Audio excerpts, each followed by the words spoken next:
Un apôtre du marché, c'est que Dieu le positionne, Dieu le fabrique, Dieu le bénit, Dieu l'élève, Dieu lui fait du bien, mais c'est pour maximiser l'impact du royaume de Dieu. Alors quand ta vie connaît une augmentation de capacité, ton église aussi doit connaître une augmentation de capacité. C'est comme ça parce que c'est le royaume de Dieu. Et c'est pour ça que ta capacité est venue sur toi. C'est pour ça que Dieu t'a oint. Alors il y a des attitudes que nous, au temps de gloire, on n'aura jamais. Je vous dis toujours, nous sommes une petite église, mais une petite église qui va faire très mal. Je vous ai raconté l'histoire de la petite église où mon père est parti prêcher. Quand on lui a fait offrande, il a eu le vertige. Il a posé la question, tout ça c'est pour moi seul. Quand les gens vont venir prêcher ici, quand on va faire offrande, les gens vont se poser la question, attends, c'est vrai, vrai, ou bien c'est amusement? Hmm.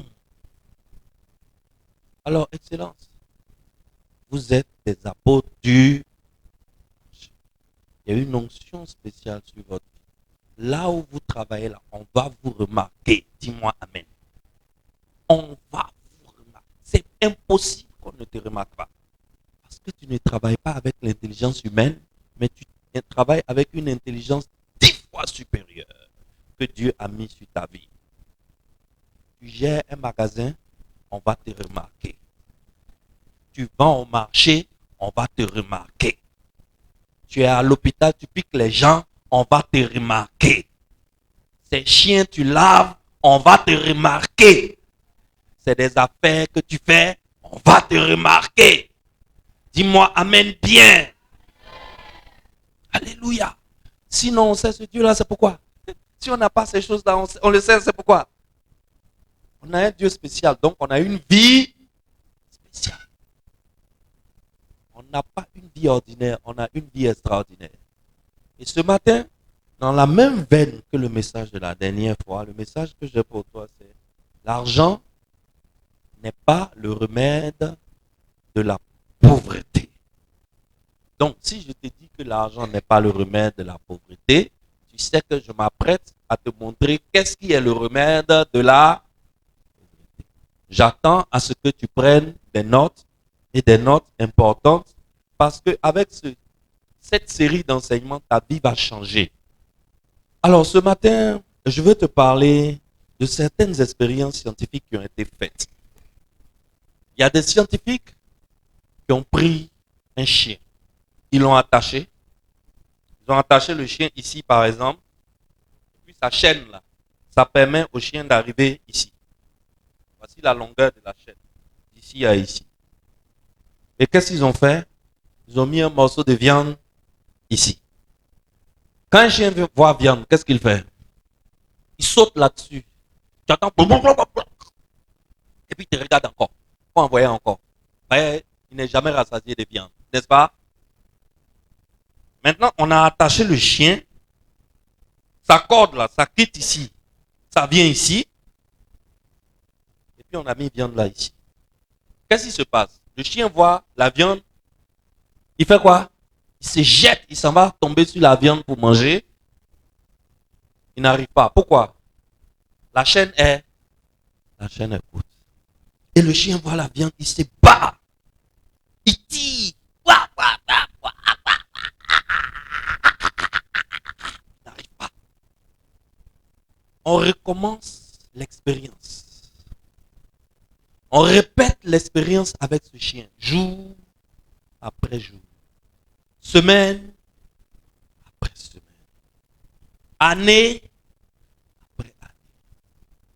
Au bout d'un moment, les scientifiques sont venus, ils ont déposé la viande encore au même endroit et ils ont observé le chien. Le chien n'a pas bougé. Le chien ne s'est plus lancé, jeté pour aller prendre la viande. Il est couché. On dit, ah, d'accord.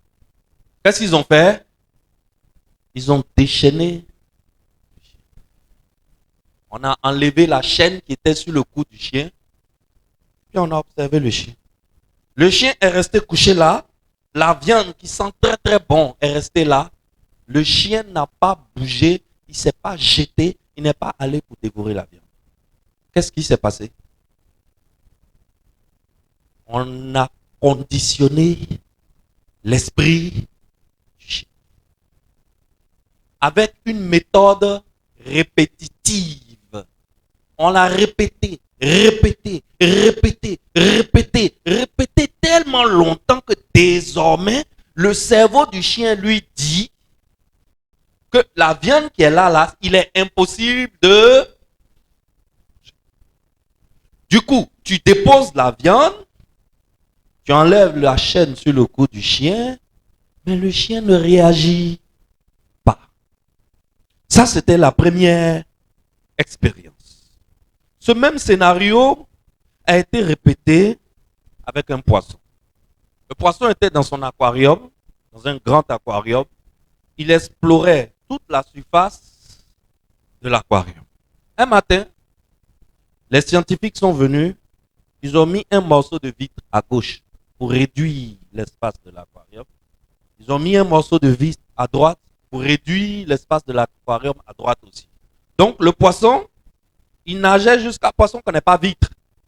Donc il nageait jusqu'à arriver... Lui, il avait l'habitude d'arriver jusque là, dans son aquarium. Il nage jusqu'à arriver ici. Pouf, ça bloque, il ne peut plus continuer. Donc il fait demi-tour. Il nage jusqu'à... D'habitude, il allait jusqu'au mur. Mais il nage jusqu'à... Il arrive ici. Pouf, ça bloque, il se cogne. Il retourne. Et le poisson est dans cet aquarium pendant 1 an. Pendant 2 ans. Quand il va, ça s'arrête ici. Quand il vient, ça s'arrête ici. Quand il va, ça s'arrête ici. Quand il vient, ça s'arrête ici. Au bout de 2 ans et quelques, c'est-à-dire le temps qu'il faut pour conditionner le cerveau du poisson, les scientifiques sont venus et puis ils ont fait quoi? Ils ont retiré la vitre qu'ils avaient mis comme séparation à droite. Ils sont allés, ils ont retiré la vitre qu'ils avaient mis comme blocage à gauche. Donc désormais, le poisson, il a quoi? Il a accès à l'ensemble de son aquarium. Qu'est-ce qu'on a remarqué? On a remarqué que le poisson, il nage jusqu'à arriver ici. Malgré qu'il n'y a plus de barrière, le poisson s'arrête. Et puis il fait demi-tour. Il nage jusqu'à arriver ici. Pouf, le poisson s'arrête. Alors qu'on a enlevé les barrières, le poisson s'arrête. Il fait demi-tour. Qu'est-ce qu'on a fait? On a conditionné psychiquement, psychologiquement le poisson et on a réduit dans sa tête son espace. Malgré qu'on avait enlevé la chaîne physique du chien, est-ce qu'il y avait toujours une chaîne sur le chien? Oui, il y avait toujours une chaîne sur le chien. Malgré qu'on a enlevé la chaîne physique pour jeter, le chien avait toujours une chaîne. Mais cette chaîne qu'il avait désormais est plus terrible que la vraie chaîne physique. Parce que cette chaîne qu'il a désormais, elle est invisible. Elle est invisible. La chaîne se trouve où? La chaîne se trouve dans sa tête. La chaîne invisible qui se trouve qui enchaîne un homme dans sa tête est plus terrible qu'une chaîne physique et visible qu'on prend pour l'attacher. La barrière qui empêchait le poisson d'aller jusqu'au bout de son aquarium a été enlevée. Mais il y avait une barrière ou bien il n'y avait pas de barrière? Il y avait toujours une barrière. Où se trouvait la barrière désormais? Désormais, la barrière se trouvait dans la tête du poisson. Excellence. Dans cette histoire que je viens de vous raconter, le chien ou le poisson représente un peuple. La viande représente les ressources et les richesses de ce peuple. Et la chaîne, c'est une certaine culture de pauvreté qui a été imposée à cet individu ou à ce peuple. Alors, essayons d'analyser ensemble cette expérience. Qu'est-ce qui empêchait le chien d'accéder à la viande, normalement? Qu'est-ce qui empêchait le chien d'avoir accès à la viande? C'était la chaîne. Qu'est-ce qui empêchait le chien d'accéder à la viande après que la chaîne lui soit ôtée? La chaîne mentale. Désormais, le chien était enchaîné par une chaîne mentale. Ça veut dire le chien avait un nouveau comportement qu'il avait acquis après un long conditionnement. Selon vous, la chaîne mentale là, et la chaîne physique là, laquelle est plus terrible? Laquelle est plus grave pour le chien? La chaîne mentale. Quel est le problème du chien? Est-ce que le problème du chien, c'est le manque de la viande? Quel est le problème du peuple qui a été conditionné? Est-ce que le problème de ce peuple-là ou de cet individu-là, c'est le manque de ressources? C'est le manque de richesse? Non. Comment s'y prendre pour appauvrir tout un peuple? En le privant de viande? Comment s'y prendre? Comment on s'est pris pour appauvrir ce chien-là? Est-ce qu'on l'a privé de viande? On ne l'a pas privé de viande. La viande était disponible. Comment s'y prendre donc pour enrichir tout un peuple? En lui donnant beaucoup de viande? Comment s'y prendre pour permettre à ce chien-là désormais d'aller manger la viande? C'est en augmentant la quantité de viande qui est devant lui? Hein? Est-ce que si on augmente la quantité de viande, le chien va partir manger? Non. Parce que le chien se croit toujours. La chaîne est désormais dans sa tête. Alors, pour appauvrir un peuple, on n'a pas besoin de priver ce peuple-là d'argent. Non. C'est comme pour appauvrir ce chien, on n'a pas eu besoin de le priver de viande. Il suffit simplement de conditionner son esprit de sorte qu'à l'image de ce chien, l'argent ne représente plus rien pour lui. Tu conditionnes l'esprit de ce peuple de telle sorte que désormais, pour ce peuple-là, l'argent ne représente plus rien. Quand tu fais ça, tu peux appauvrir le peuple. C'est ainsi qu'il y a plus de 60 ans, bien que les Blancs-là nous aient enlevé les chaînes physiques et qu'ils nous aient donné ce qu'ils appellent l'indépendance, il y a une chaîne mentale qui est toujours installée dans nos têtes d'Africains. La viande est devant le chien, la chaîne est enlevée, mais la viande ne lui dit plus rien. Les ressources, les Africains sont assis sur les ressources. On leur a enlevé la chaîne physique, mais les ressources ne leur disent plus, ne nous disent plus rien. Le conditionnement du chien a été réussi. Le conditionnement de l'Africain aussi a été réussi. Voilà l'image de notre continent, l'Afrique, aujourd'hui. En Afrique, aujourd'hui, nous sommes comme ce chien qui a été conditionné. Nous sommes comme ce poisson qui a été conditionné. Pour aider quelqu'un qui est dans cette situation, pour aider quelqu'un comme ça, pour aider un chien comme celui-là, ou bien pour aider un poisson tel que celui-là, pour aider un peuple qui a été conditionné, que faut-il faire? Est-ce qu'il faut lui présenter de la viande encore et encore? Non. Le peuple sait que la viande est toujours importante pour lui. Le chien le sait aussi. Mais il a totalement oublié comment on fait pour l'obtenir. Comment aider un tel individu? C'est pour cela que ce matin, je dis, l'argent n'est pas le remède de la... Cet enseignement ne vient pas de moi. Ce n'est pas à moi que Dieu a donné l'intelligence supérieure de cet enseignement.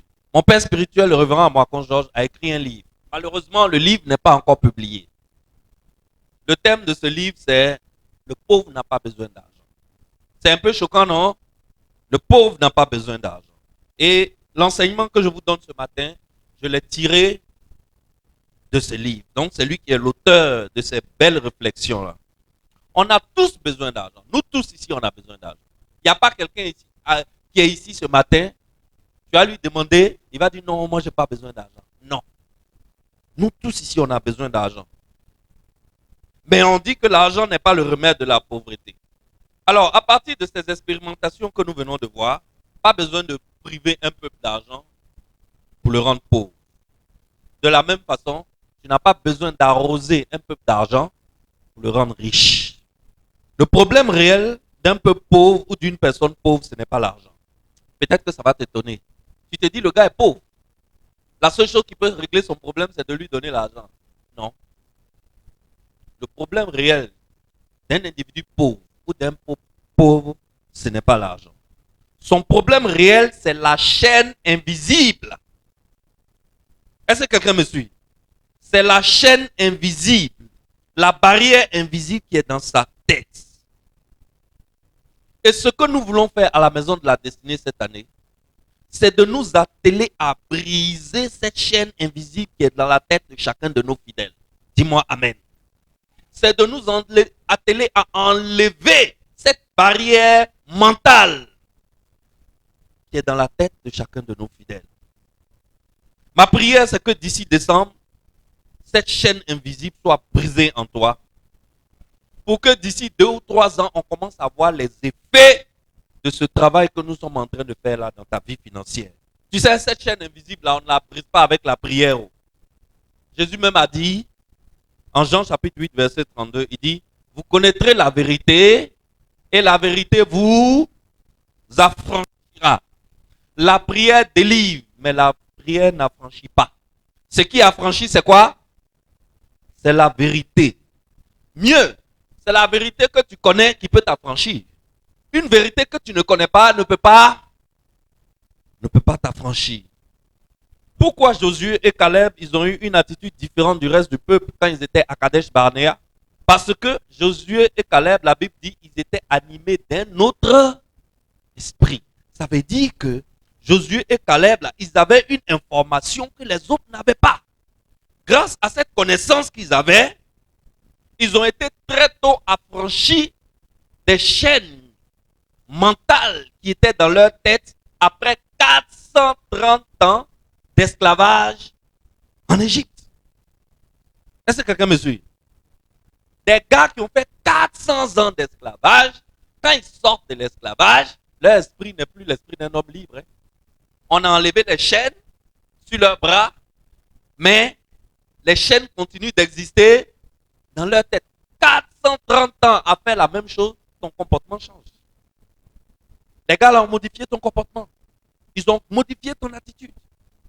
Tu n'es plus un homme libre qui prend ses décisions en tenant compte de son libre arbitre, mais désormais tu attends une influence externe pour influencer tes décisions. Alors, Josué et Caleb, eux, ils ont eu une information qui leur a permis de briser les chaînes invisibles qui étaient dans leur tête après 400 ans d'esclavage. Tout le reste du peuple n'a pas pu. Ce que Dieu a essayé de casser les chaînes dans leur tête, Dieu a mis combien d'années pour essayer de casser les chaînes? 40 ans. Pour essayer de briser leur chaîne mentale. S'il y a quelque chose qui est le plus difficile à briser, ce n'est pas la chaîne physique. La chaîne qui est la plus difficile à briser, c'est la chaîne mentale. Dieu lui-même a essayé pendant 40 ans de briser la chaîne dans la tête de ses enfants qui ont eu 400 ans d'esclavage. Il n'a pas pu. Il a pu sauver combien? Il a pu sauver que 2. Tous ceux qui avaient une chaîne dans l'esprit, Dieu n'a pas permis qu'ils rentrent dans la terre promise. Parce que tu ne peux pas prendre une mentalité d'esclavage pour rentrer dans une terre où coule le lait, le miel. Tu vas aller gaspiller le lait et le miel là. Alors Dieu n'a pas autorisé à tous ceux qui avaient la chaîne de rentrer. Est-ce que maintenant tu comprends pourquoi Dieu les a tous tués dans le désert? Tu as compris maintenant? En fait, la chose se passe dans la tête. Quelqu'un pauvre, tu veux l'aider, pas besoin de lui donner beaucoup d'argent. Ça ne va pas l'aider. Ce qui peut l'aider, c'est quoi? Que tu travailles sur les chaînes qui sont dans sa tête. Et c'est ce que Jésus et Caleb ont pu réussir. Un peuple non affranchi ou un individu non affranchi. Quand on dit affranchi, ça veut dire que lui, là, les chaînes de sa tête sont brisées. Les chaînes invisibles qui sont dans sa tête sont brisées. Les chaînes mentales qui sont dans sa tête ont été enlevées. C'est ça qu'on appelle un peuple affranchi. C'est ça qu'on appelle un individu. Quand un gars n'est pas affranchi ou un peuple n'est pas affranchi, tu peux lui donner tout l'argent du monde, ça ne va pas changer son sort. Exemple, depuis qu'on est indépendant, tu peux compter le nombre de milliers de milliards que le FMI, la Banque mondiale et l'Union européenne ont versé sur l'Afrique. Est-ce qu'on peut compter? C'est des rivières d'argent, c'est des fleuves d'argent qu'ils ont envoyés en Afrique pour changer le sort de l'Afrique. Ça a changé? Le sort de l'Afrique a changé? 60 ans plus tard, rien n'a changé. Nos pays sont toujours des pays pauvres. Et puis, maintenant même là, ils ont changé notre nom. On dit on est pays pauvre, très endettés. Ils ont ajouté encore dessus. Pays pauvre, les petits maintenant. PPTE. Et puis nos dirigeants sont fiers d'annoncer à la télévision, à cause du programme PPTE, la dette de la Côte d'Ivoire a été allégée de 500 milliards de dollars. Et puis ça applaudit, blow, blow, blow, blow, blow, blow. Chaîne mentale. Il y a une chaîne. C'est une attitude d'esclave. Dieu ne permet pas à ceux qui ont une attitude d'esclave de rentrer dans une terre où coule le lait et le miel. Chaque année, dans nos pays, on découvre beaucoup plus de richesses dans notre sol et dans nos sous-sols. On vient d'annoncer encore dans notre pays la dernière fois qu'on a découvert quoi? Du coltan. C'est les gens qui connaissent ce papier là, qui connaissent ce nom là. Nous là, on ne connaît pas. C'est incroyable. Chaque jour, on annonce. Quand on a annoncé qu'on a découvert coltan là, tu as vu le peuple descendre dans la rue pour acclamer, pour danser, pour manifester sa joie. Coltan, coltan, l'argent est venu, la Côte d'Ivoire sera... Tu as vu quelqu'un manifester? On connaît. On a annoncé au journal, ça n'a fait ni chaud. Aucune église, aucune mosquée, aucun pasteur, aucun imam n'a décidé de faire jeûne et prière, veillée de prière pour dire merci Seigneur d'avoir doté la Côte d'Ivoire de tels trésors. Personne. Pourquoi? Parce que ça n'intéresse, le sujet n'intéresse personne. De toutes les façons, il y a seulement 5 ou 6 gars à la présidence ou à la primature qui vont grossir dans cette affaire. Donc ça n'intéresse personne. Au contraire, c'est maintenant même que le prix du carburant augmente. Où on dit la richesse a augmenté là. On dit maintenant on a coltan, on a pétrole, on a bélier 1, on a bélier 2, on a l'or, c'est maintenant même la population souffre. C'est maintenant même que le prix des denrées alimentaires part en flèche. Mais il faut demander à nos mamans là, on ne va pas finir le culte. Elles vont te donner les détails sur tomates, piments, bananes, etc. Elles vont te dire, c'est insupportable. C'est ça la mentalité de l'esclavage, Excellence. Il y a une chaîne invisible dans nos têtes qui a été installée par plusieurs siècles d'esclavage et de colonisation. Alors, si tu veux aider un esclave, commence à le libérer de ces chaînes mentales. Tant que la barrière n'est pas enlevée, même si tu lui donnes tout l'or du monde, ça ne peut pas l'aider. Le truc, ce n'est pas qu'on est riche parce qu'on a de l'argent. On n'est pas riche parce qu'on a beaucoup d'argent. Non. Tu sais, tout le monde peut avoir de l'argent. Tout le monde peut avoir. Tu peux être là et puis un héritage te tombe dessus. Il y avait une tante très riche là qui cachait bien son argent. On dit elle est morte, on fouille bien. Elle n'a même pas fait testament. On fouille bien, tu es son seul parent. On dit viens prendre l'argent. Et puis tu te retrouves à la tête de plusieurs milliards. Est-ce que ça veut dire que tu es riche? Un jeune qui n'avait rien peut du jour au lendemain se retrouver en train de construire, de conduire une grosse voiture et de distribuer l'argent à maquis. Pourquoi? Parce que son client de broutage a payé. Hein? Les jeunes là, il a brouté, le client est tombé dedans, le client lui a envoyé 10 000 euros. Est-ce que ça veut dire que le jeune là est riche? Je ne sais pas moi. Un pasteur Un pasteur que Dieu utilise pour bénir son peuple. Une personne dans le peuple a été tellement bénie, peut venir voir le pasteur et dire, pasteur, ce que tu fais dans ma vie depuis là, aujourd'hui Dieu a augmenté ma capacité financière. Tu veux quoi? Le pasteur dit que Dieu te parle. Et puis il fait un chèque de 500 millions pour donner au pasteur. Vous n'avez jamais vu ça?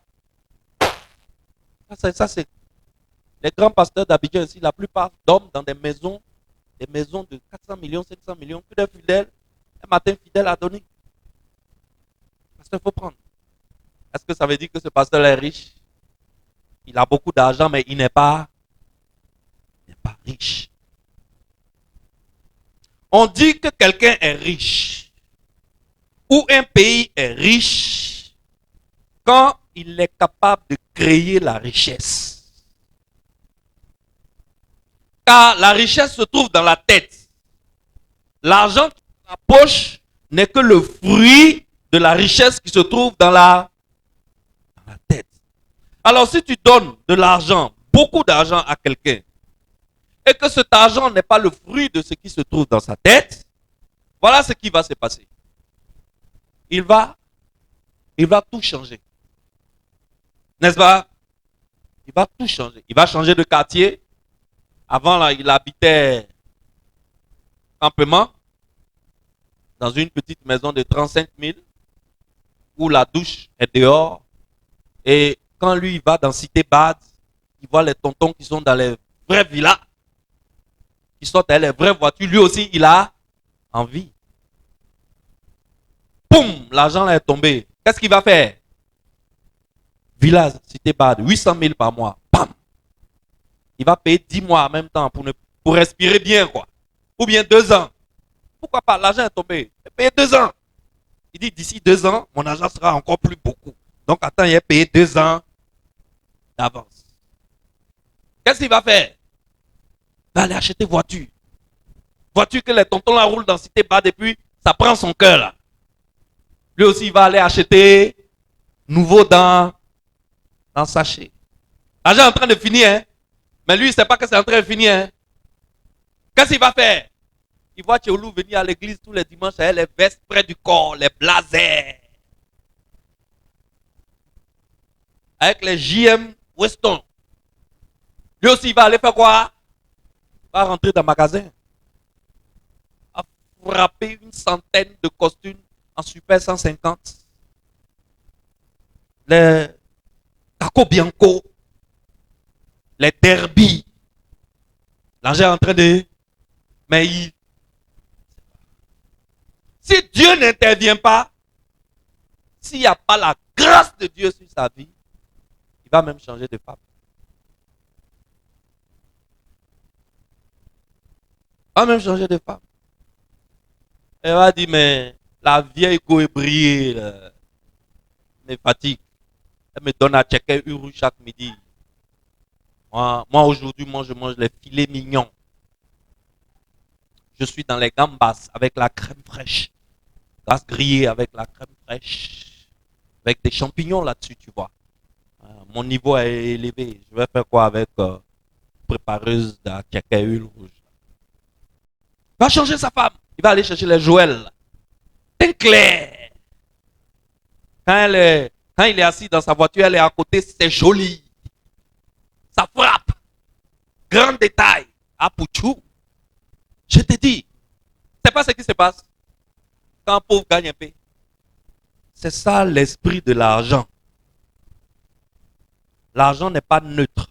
On dit souvent que l'argent est neutre. En réalité, l'argent n'est pas neutre. On dit souvent que si un riche est orgueilleux, c'est à cause de l'argent qu'il est orgueilleux. Non, on dit souvent que quand un riche est orgueilleux, ce n'est pas à cause de l'argent qu'il est orgueilleux. L'orgueil était déjà en lui. Et quand l'argent est venu, l'argent a révélé son comportement. Mais en réalité, là, réfléchis bien, c'est pas vrai.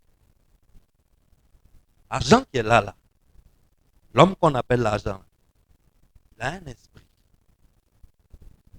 L'argent ne peut pas venir et puis ton esprit va rester le même. C'est pas possible. Tout ce qu'on dit avant que l'argent arrive, remarquez bien, Dès que l'argent arrive, qu'est-ce qui se passe? Ça change. Ça change. Quand tu lui dis, pasteur, tu ne m'avais pas dit, je n'avais jamais dit ça. Ce qui est sûr, j'avais dit, mais pas comme ça. Parce qu'il regarde la masse d'argent qu'elle a enlevée pour donner à pasteur Auréa, là. Ça lui fait mal. Donc, ce n'est pas lui qui est truc, c'est, il y a un esprit dans. Qu'est-ce que Jésus a dit? Jésus dit, nul ne peut servir deux maîtres à la fois. Nul ne peut servir deux maîtres à la fois. Vous ne pouvez pas servir Dieu et en même temps Mammon. À quel niveau Jésus a élevé l'argent? Jésus dit que l'argent est un. Non. Vous ne pouvez pas servir deux maîtres à la fois. L'argent, Jésus dit l'argent est un maître. Quand tu lis la Bible, là, ouvre les yeux. On ne lit pas la Bible pour sauter les phrases pour partir. Jésus est en train de dire qu'il y a deux maîtres. Il y a Dieu et puis l'argent. Donc, Jésus reconnaît la puissance de l'esprit qui est dans l'argent. Donc, l'argent, quand il vient, il modifie les comportements. L'argent que tu vois là, c'est un puissant générateur d'adoration. Là où il y a l'argent, il y a, que tu le veuilles ou non, là où il y a l'argent, il y a adoration. Voilà ce qui se passe. Là où il y a de l'argent, si tu commets l'erreur de ne pas prendre l'argent là pour adorer Dieu, tu sais ce qui va se passer? L'argent lui-même va se transformer en Dieu. Il n'y a pas trois cas, il y a deux cas. Là où il y a l'argent, soit tu l'utilises pour adorer, soit tu te mets à l'adorer. Parce que tu le veuilles ou non, il y a un esprit dans l'argent, c'est un esprit qui génère l'adoration. Et aucun être humain n'est insensible à l'adoration. Aucun. Aucun être humain ne va dire qu'il y a une adoration et puis ça ne lui fait rien. Aucun. Ça va te prendre. Pourquoi? Parce que Dieu nous a créés en mélangeant l'adoration dans la fibre même de notre cœur. Donc là où il y a adoration, l'être humain est capté. Or, là où il y a l'argent, il y a un puissant esprit d'adoration. Alors, soit tu utilises l'argent pour adorer et là tu es libre, soit l'argent devient ton Dieu et là tu es un esclave. Est-ce qu'on se parle? C'est ça la nature de l'argent, c'est l'un ou l'autre, ça ne ment même pas. Faites attention à ça. Faites attention à ça, fils de Dieu. Parce que l'argent n'est pas neutre.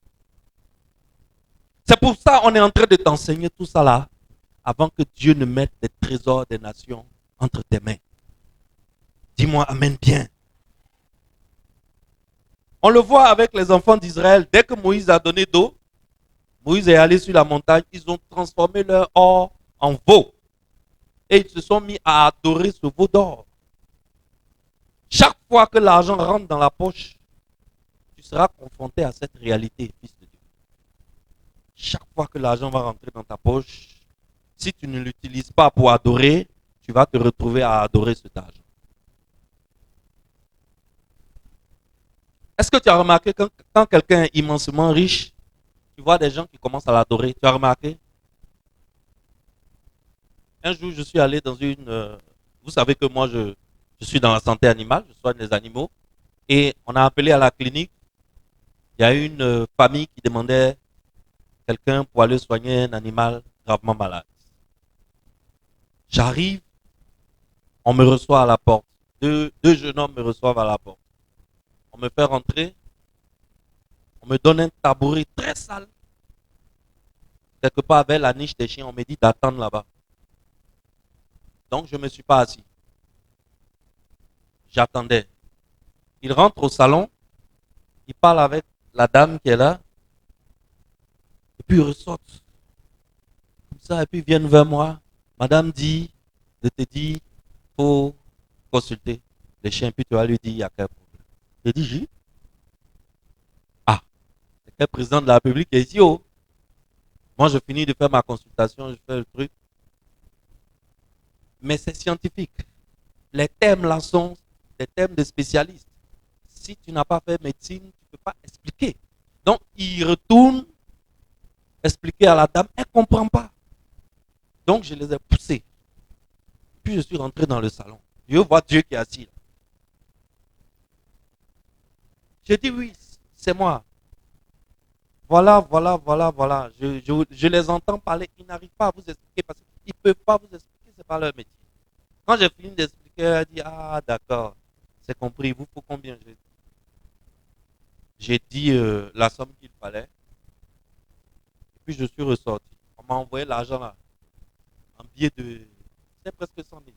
On m'a envoyé l'argent là en billet de 2000, 1000 francs, 1000 francs. 100 francs, 100 francs, on m'a envoyé 100 francs, 100 francs, au moins 12 000 ou 13 000. Ça m'avait paru. Bon, moi j'ai fait mon travail, je suis parti. J'ai pu sauver ce que j'ai pu. Il y a d'autres que je n'ai pas pu sauver parce que la maladie était très avancée. Il y en avait beaucoup. Et je suis revenu pour la visite. Pour voir comment mon travail, Quand je suis revenu pour la visite, le monsieur même était là. Mais je t'ai dit, il restait un peu, on allait me dire de marcher.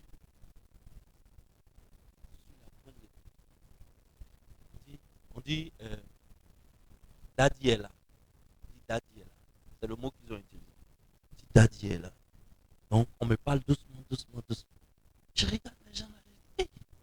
Bon, je regarde la maison. C'est vrai, c'est une grosse maison, mais j'ai vu mieux que ça à Abidjan. Ils ont combien ici? Oh? Ah, c'est les propriétaires d'Abidjan. T'as fait doucement, elle est parti. Oh. J'ai fait mon travail, je suis parti. Le lendemain, est-ce que c'était non? Une semaine plus tard, l'un des employés de la maison m'appelle. Oh, il s'est trompé de destinataire. C'est pas moi qui voulais. Et puis il dit, le pasteur dit de te dire que. Et ça, j'ai compris que le gars, c'était un pasteur. Il dit, yeah! On l'adore. On adore sa femme. On ne parle pas quand ils sont là. Quand un visiteur vient à la maison, on lui donne tabouret. Au fond, on va les pouler là-bas.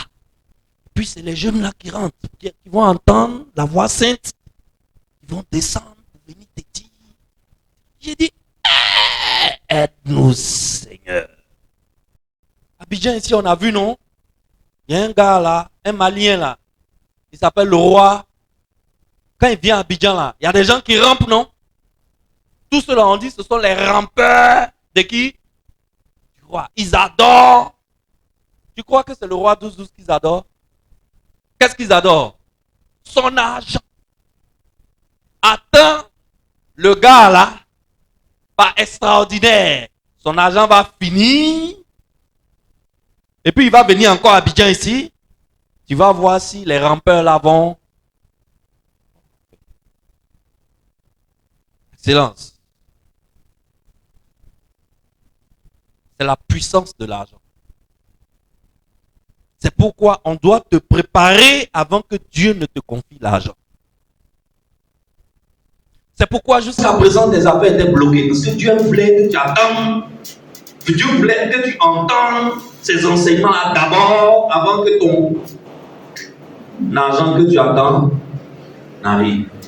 Alors, si tu es vraiment prêt, cette semaine, tes contrats seront débloqués.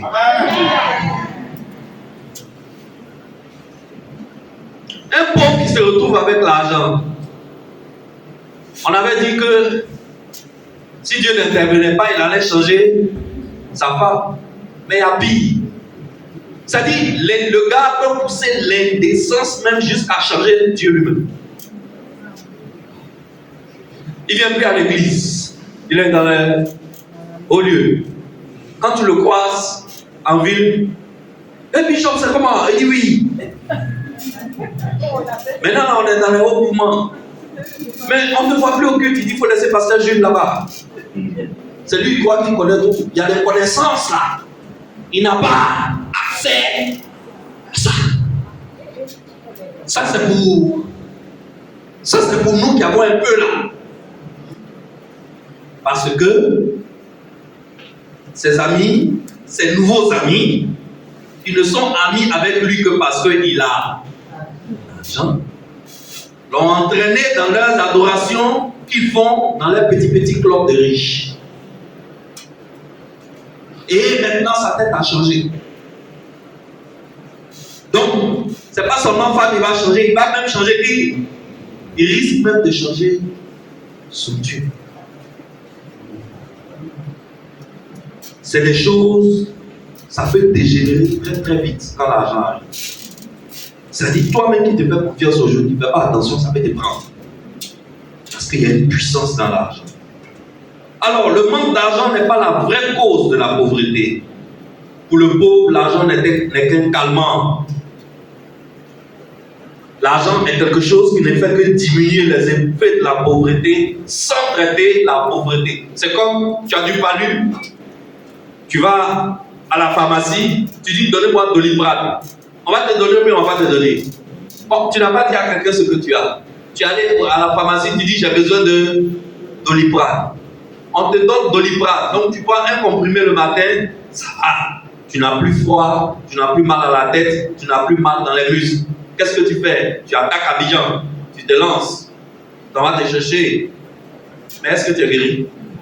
Est-ce que tu es guéri? Non. Doliprane, c'est un antalgique. En médecine, ça fait partie des médicaments qu'on appelle les antalgiques. Un antalgique, c'est quelque chose qui calme la douleur. Mais ton paludisme n'est pas traité.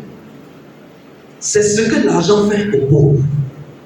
Quand tu donnes un peu d'argent à un pauvre, ou bien beaucoup d'argent à un pauvre, en fait, tu n'as fait que calmer un peu les effets de la pauvreté.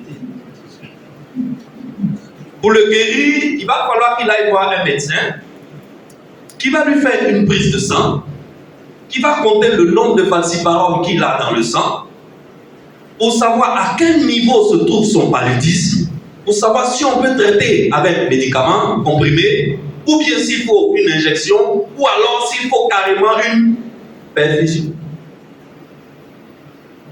Donc, donner de l'argent à un pauvre, c'est comme donner du calmant, un calmant à quelqu'un qui fait du palu. Son problème n'est pas réglé. Le bishop, il doit 6 mois de loyer. 6 mois de loyer, à 50 000 francs le mois, ça fait combien? Ça fait 300 000.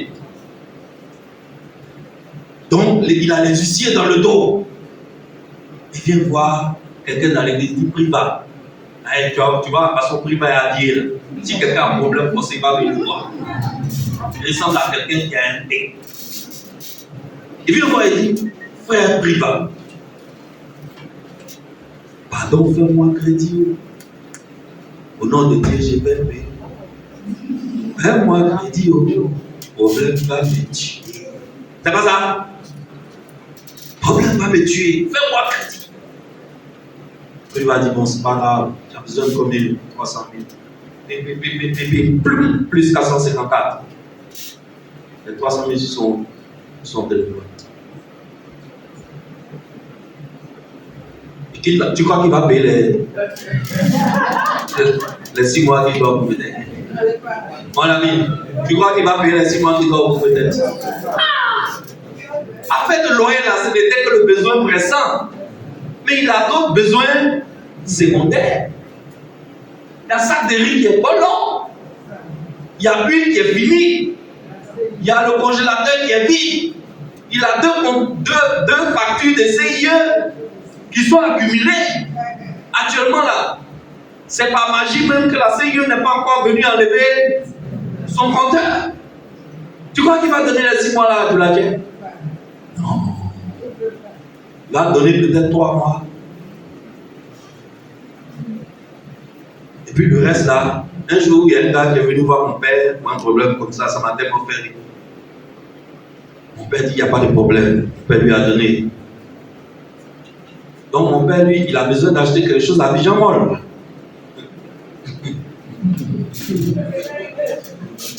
Donc le gars, il est venu, il a expliqué le problème de loyer, tout, on lui a donné ce qu'il voulait. Mon père rentre dans Abidjan Mall pour acheter quelque chose. Le gars, il est assis à Cozy là. Il a commandé cheeseburger avec frites.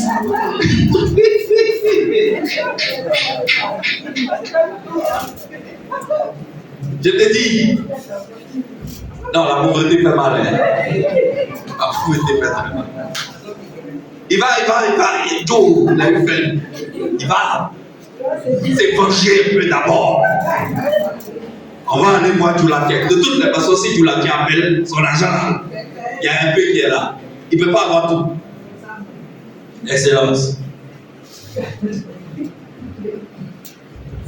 Alors, Bishop, quand Jésus est sorti du désert, après 40 jours de jeûne et de prière, il a dit, l'Esprit de Dieu m'a oint pour annoncer la bonne nouvelle aux pauvres. Il n'a pas dit, l'Esprit de Dieu m'a oint pour distribuer de l'argent aux pauvres.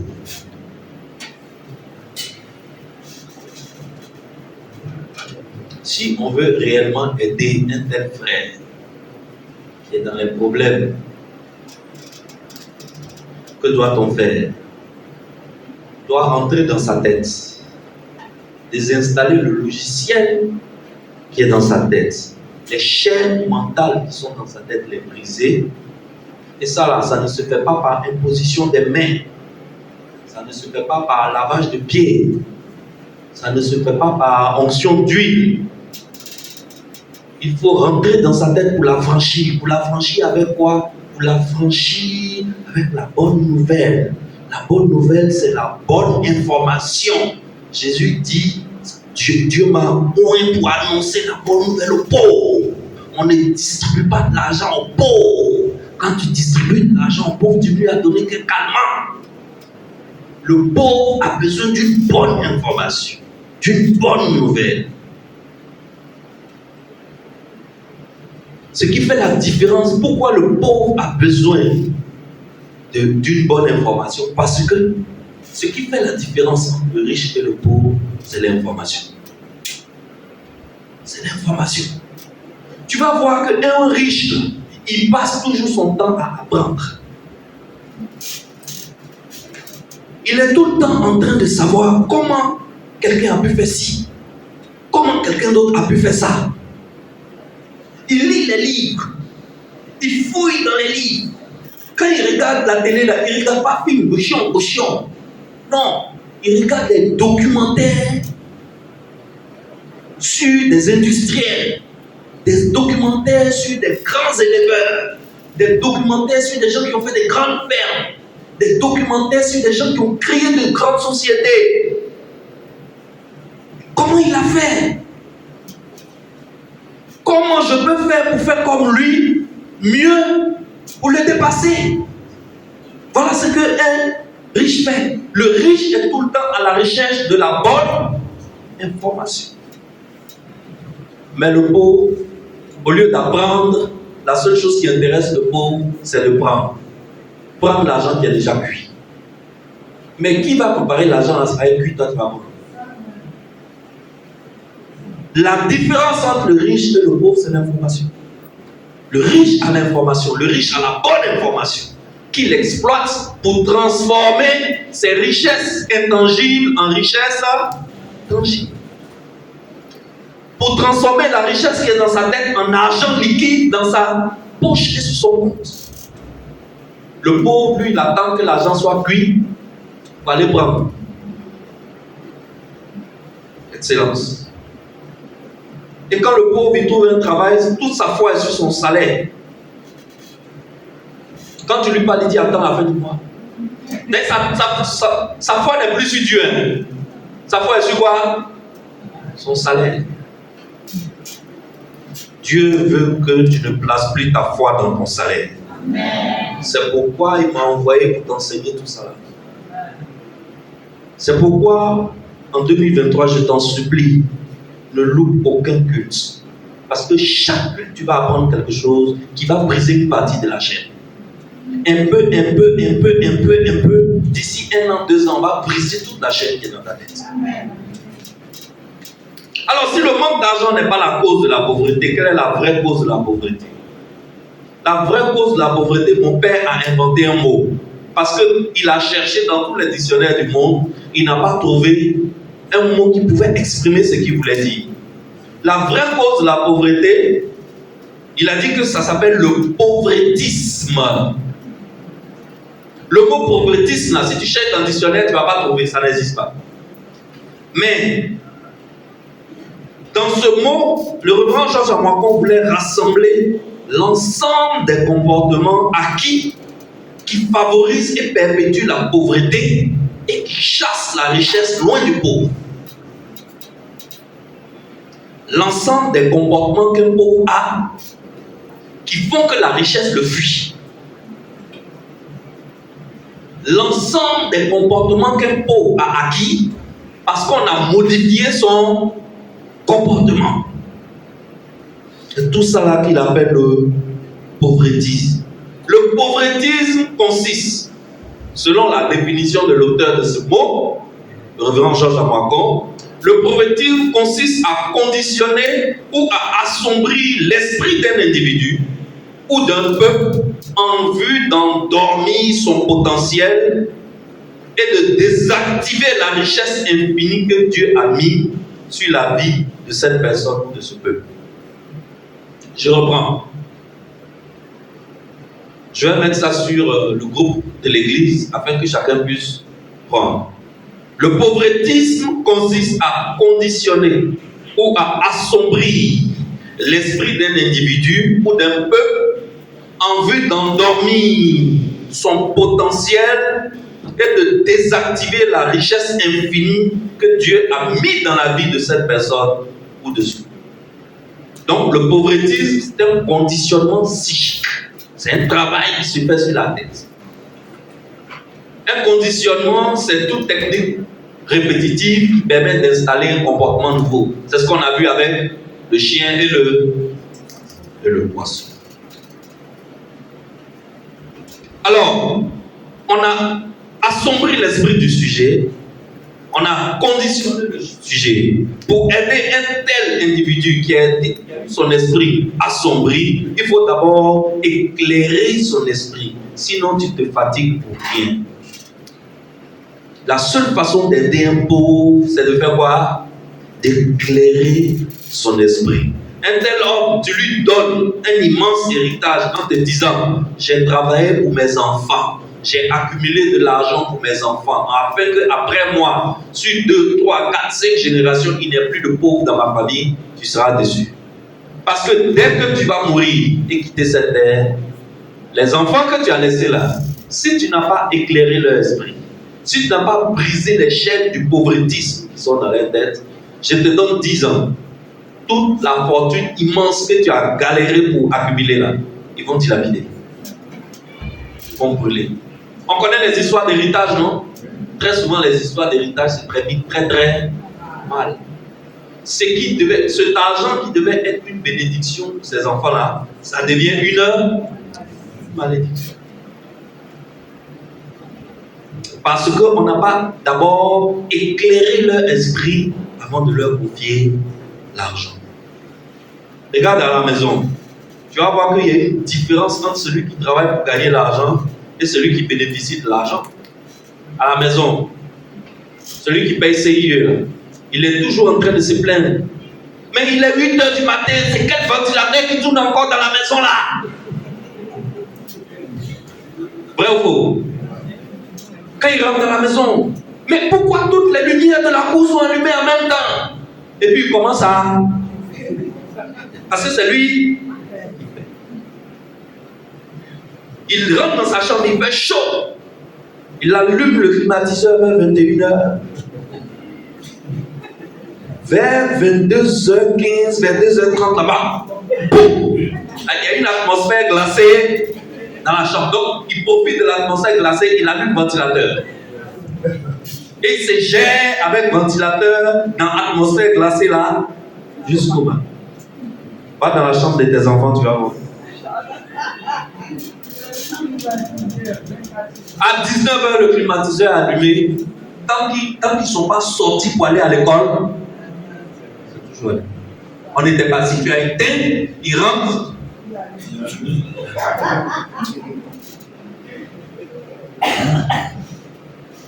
Mon fils Joël, quand il rentre dans sa chambre,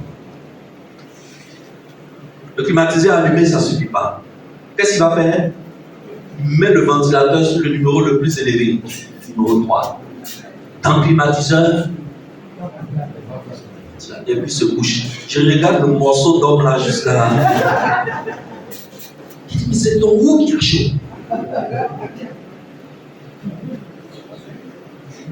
Après, quand ça frappe un peu, tu l'entends là-bas, papa, j'ai un peu froid. Ah, tu as un peu froid. Quand tu allais là, tu ne savais pas qu'on a froid. Donc, il y a une différence entre celui qui travaille pour gagner l'argent et une différence entre celui qui bénéficie de cet argent ainsi gagné. C'est pourquoi tu as le devoir d'éclairer l'esprit de tes enfants avant de leur laisser un héritage.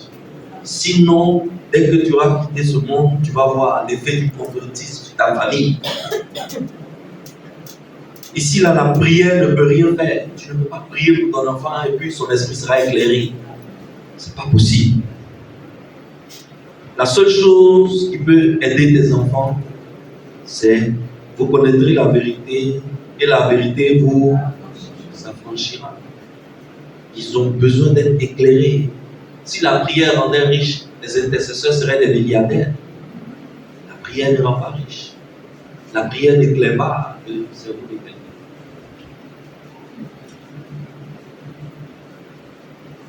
Dieu a créé tout le monde riche. Mais le pauvretisme qui assombrit l'esprit de quelqu'un vient et ça endort son potentiel. N'est-ce pas? Toute personne est née riche, toute personne est créée riche. Ce n'est pas l'argent qui rend quelqu'un riche. Est-ce que quelqu'un me suit? Le capital richesse qui est en toi, c'est ça qui produit l'argent pour toi. Est-ce que tu vois? Il ne faut pas croire qu'il y a quelqu'un qui a venu, ou bien tu as marché, tu as ramassé un sac de millions. Avant, là, on pensait ça, non? On dit, ah, il a ramassé ça d'argent aujourd'hui, là, il est sans ça. Ça ne va rien changer à ta vie. C'est un calmant pour un temps. La pauvreté va revenir parce que ton problème, ça est dans la tête. Des chaînes sont dans la tête. Et la chose dont tu as le plus besoin, c'est de la bonne information. Tu as besoin d'être affranchi. Tu as besoin d'être affranchi. Excellence. Tout ce qu'on peut faire pour un pauvre, c'est de l'aider avant tout à valoriser la richesse non tangible que Dieu a mise en lui. Et songer d'abord à l'éclairer. Sinon, tout l'argent que tu lui donnes, c'est cadeau. Le bien que tu peux faire à un pauvre, ce n'est pas de lui donner l'argent, mais c'est de lui communiquer la lumière. C'est de lui communiquer la richesse. Excellence. Après toutes ces années d'esclavage et de colonisation, les gens là ont réussi à anesthésier le potentiel de richesse qui est en nous là, que Dieu a déposé en chacun d'entre nous là. Ils ont réussi à anesthésier. Ils ont réussi à anesthésier. L'indépendance qu'ils nous ont donnée là, ça ne veut rien dire. Ça ne veut rien dire. Ils savent ce qu'ils ont fait, donc ils sont assis chez eux là-bas, mais ils continuent de s'enrichir. C'est-à-dire que nous sommes un peuple que Dieu a béni. Nous sommes assis sur des trésors, mais ils nous ont, comme ils savent que nous sommes assis sur des trésors et qu'eux ils n'en ont pas, qu'est-ce qu'ils ont fait? Pendant qu'on était encore Kawa, ils nous ont menti. Ils nous ont enchaînés dans la tête. De telle sorte qu'aujourd'hui, on est assis sur des trésors et on a faim. On est obligé d'aller les appeler pour venir exploiter notre trésor. Aller revendre ça à des milliards et puis venir nous prêter 10 millions de dollars. 10 millions de dollars qu'on a prêté là, on va payer. Nos enfants vont payer. Nos arrière-petits-enfants vont payer. Parce que c'est un crédit. Il y a les intérêts composés. s'ajoute. Souvent même, l'intérêt là dépasse l'argent qu'on t'a donné à crédit pour construire le pont. Entre-temps, cet argent vient de la richesse sur laquelle toi-même tu es.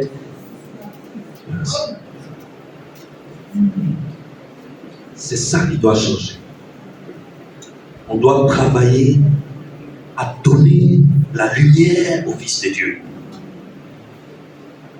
à éclairer les fils de Dieu, à affranchir les fils de Dieu, afin que d'ici 1 an ou 2, les chaînes qui sont dans ton esprit sont tellement tombées, il n'y en a plus. Tu vois clair que toutes les richesses et les capacités qui sont en toi, tu es capable maintenant de les transformer en richesses.